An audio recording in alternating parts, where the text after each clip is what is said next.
विश्व स्वास्थ्य संगठन WHO का प्रमुखले कोरोना भाइरस महामारी 2 वर्षभित्र नियन्त्रणमा आउने आफूले आशा गरेको बताएका छन्।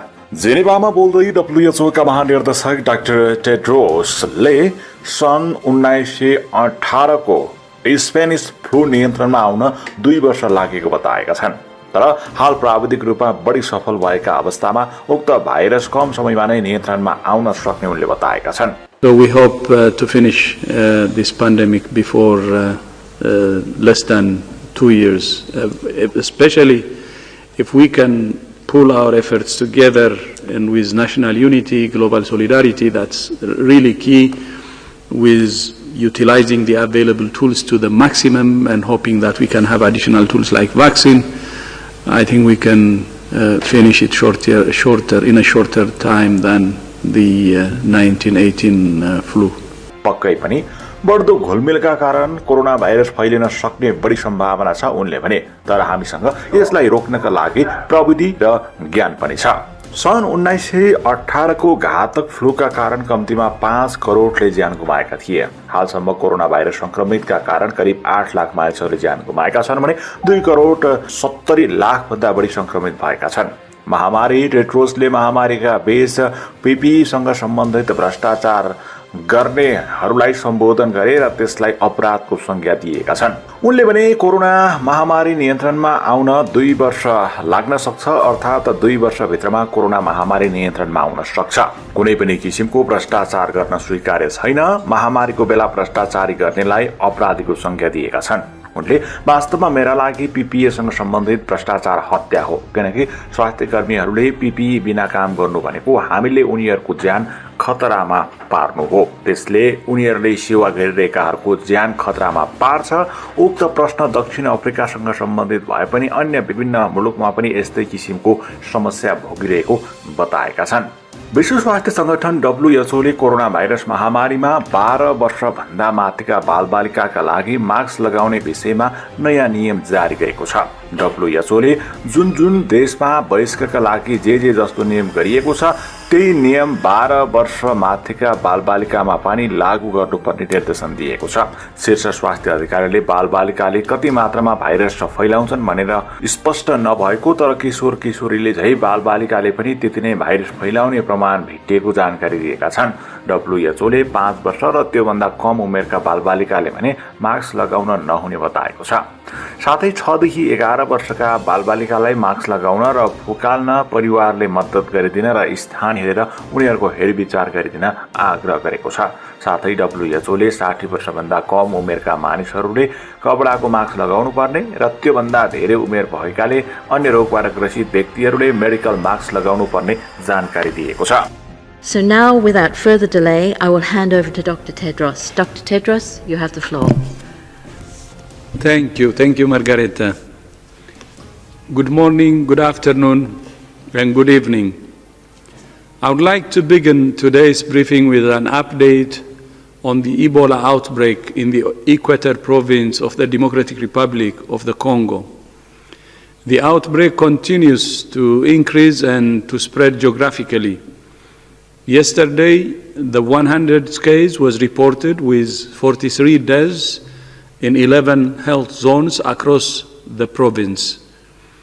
There is currently a delay of about 5 days from the onset of symptoms to when an alert about a suspected case is raised.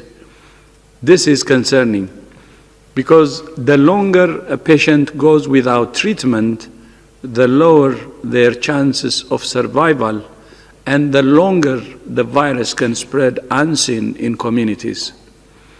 The situation has been further complicated by a strike by health workers, which is affecting activities including vaccination and safe burials. DRC has the best trained workforce in the world for Ebola. This situation needs to be resolved as quickly as possible. WHO and our partners are working intensively in communities to find cases and shorten the delay. We are also supporting the government of DRC to take a stronger role in the response and to prepare areas that have not been affected so far. There continues to be an urgent need for increased human resources and logistics capacity to support an effective response across an ever-expanding geographical area and to help health officials identify cases earlier. The government of DRC has developed a plan that needs about $40 million US.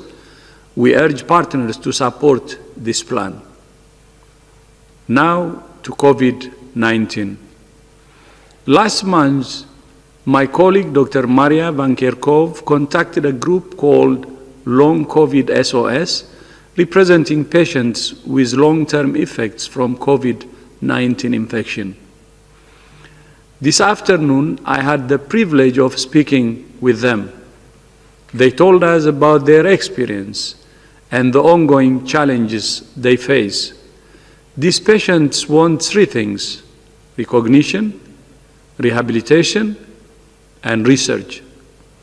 Recognition of their disease, appropriate rehabilitation services, and more research to be done into the long-term effects of this new illness. Although we have learned so much about this disease, we only have less than 8 months of experience to draw on. We still know relatively little about the long-term effects. My message to these patients was, we hear you loud and clear, and we're committed to working with countries to ensure you receive the services you need and to advancing research to serve you better. Globally, there are now more than 22 million reported cases of COVID-19 and 780,000 deaths. But it's not just the numbers of cases and deaths that matter. In many countries, the number of patients who need hospitalization and advanced care remains high, putting huge pressure on health systems and affecting the provision of services for other health needs. Several countries around the world are now experiencing fresh outbreaks after a long period with little or no transmission. These countries are a cautionary tale for those that are now seeing a downward trend in cases. Progress does not mean victory. The fact remains that most people remain susceptible to this virus. That's why it's vital that countries are able to quickly identify and prevent clusters to prevent community transmission and the possibility of new restrictions.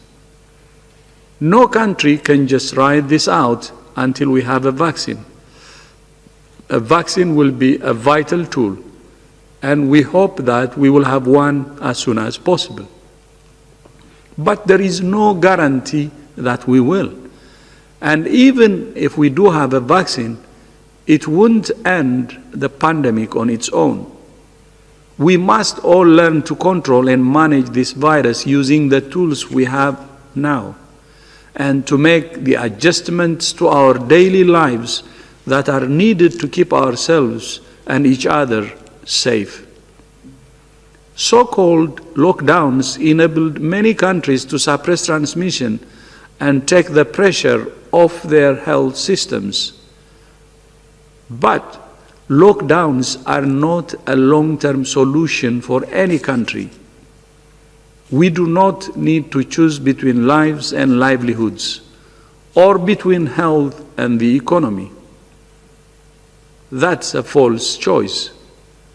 On the contrary, the pandemic is a reminder that health and the economy are inseparable. WHO is committed to working with all countries to move into a new stage of opening their economies, societies, schools, and businesses safely. To do that, every single person must be involved. Every single person can make a difference. Every person, family, community, and nation must make their own decisions based on the level of risk where they live. That means every person and family has a responsibility to know the level of transmission locally and to understand what they can do to protect themselves and others. At the same time, we cannot go back to the way things were. Throughout history, outbreaks and pandemics have changed economies and societies. This one will be no different. In particular, the pandemic has given new impetus to the need to accelerate efforts to respond to climate change.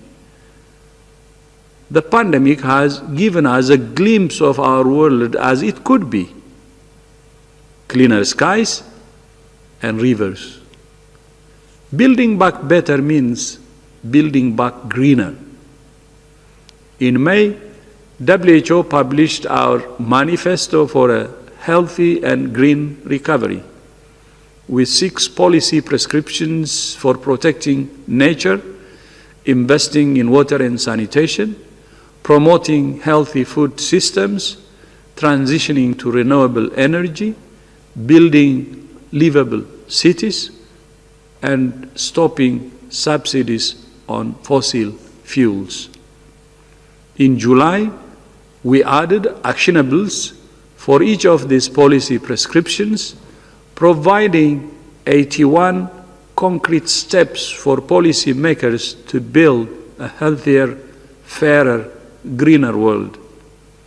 Since then, over 40 million health professionals from 90 countries have sent a letter to G20 leaders to call for a healthy recovery from COVID-19. And we have seen many examples of countries acting to protect lives, livelihoods, and the planet on which they depend.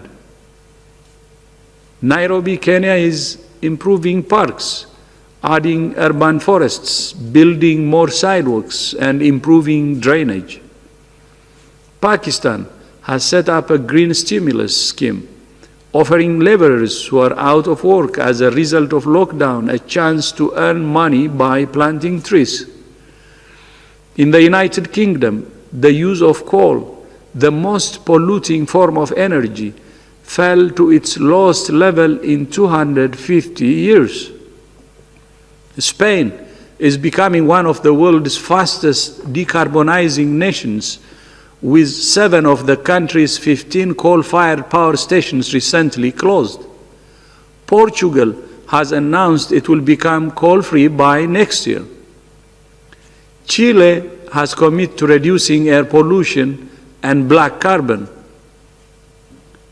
Great cities such as Paris have committed to becoming 15-minute cities where every service can be easily reached by foot or bike, reducing air pollution and climate change.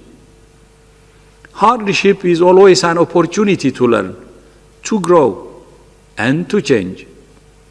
COVID-19 is a once-in-a-century health crisis, but it also gives us once-in-a-century opportunity to shape the world our children will inherit, the world we want.